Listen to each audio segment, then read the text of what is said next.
When I was in junior high, I was more conscious about fitting in. So I started wanting to wear what the kids were wearing, the Tommy Hilfigers, the Gap, the Polo, the Hang 10. And my mom refused to buy me name brand clothes.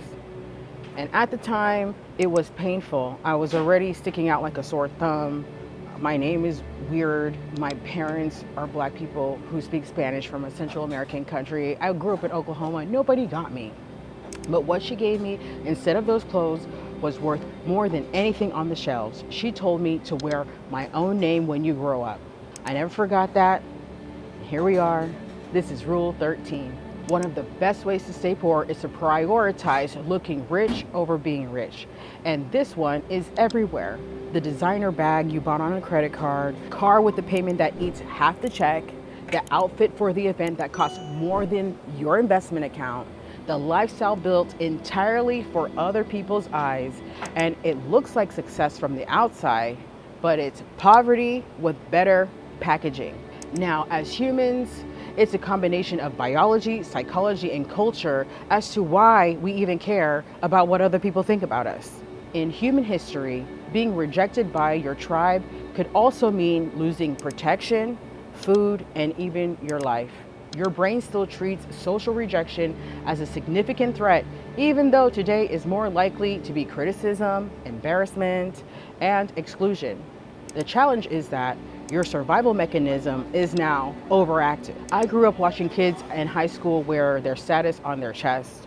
Tommy, Gap, Polo, the brands that told everyone in the hallway exactly how much your parents spent on you. And I wanted it too. I'm not going to pretend that I didn't. I asked my mom and she said no.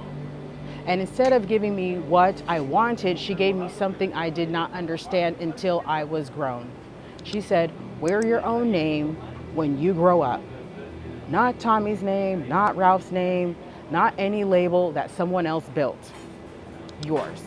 At the time, it felt like a consolation prize. It felt like she was just blowing me off. Now I understand it.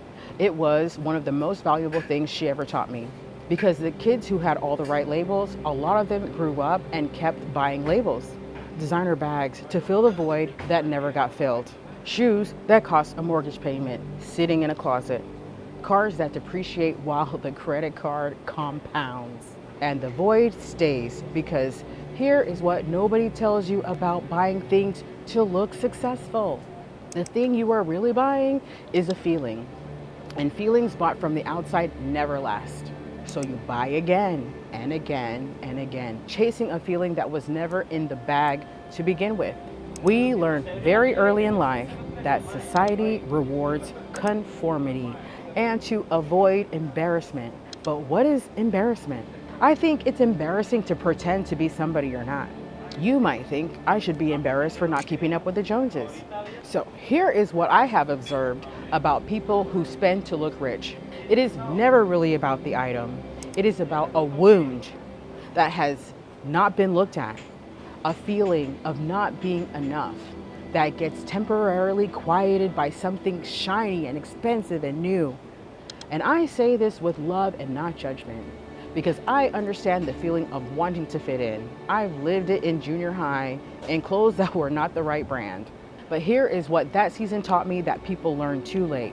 The approval you are buying with that purchase was not going to come from the purchase. It was going to come from the person you decided to be when nobody was watching. You have to be willing to look poor to actually become rich. Live under your means. Get out of debt. Stop over-consuming. You have to be willing to drive the old car. Wear the regular clothes. Live below what you could perform so that what you are building underneath has time and resources to grow. The people who are actually wealthy are not the loudest ones in the room. They are the ones who stopped needing the room to know their worth a long time ago. Wear your own name. Build something that has your name on it. Not on the bag, on the legacy. My parents could not afford to drip me in Polo, but she could afford wisdom. And she gave it to me in a sentence that has saved me from more bad financial decisions than I could ever count. Wear your own name. Stop spending money you don't have to impress people you don't even like. to maintain a lifestyle that is slowly bankrupting your future. Every dollar you spend performing wealth is a dollar that could have been building it. Every purchase you have made to fill a void is a void that just got bigger. Look at the root of the problem. What are you really trying to feel when you buy that thing?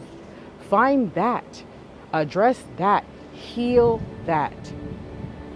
Because no label in the world has ever made a person whole. But the life you build with discipline, with patience, with your name on it, that is something nobody can repossess. This is Rule 13 on how to live your best life. What is one purchase you have made trying to feel something that the purchase never actually gave you? Be honest. The comment section is a safe space. I read every single one. Subscribe so you don't miss Rule 14. That one is about the important thing you have been avoiding and what it is really costing you. I'm Mila. Let's wake up. Let's go.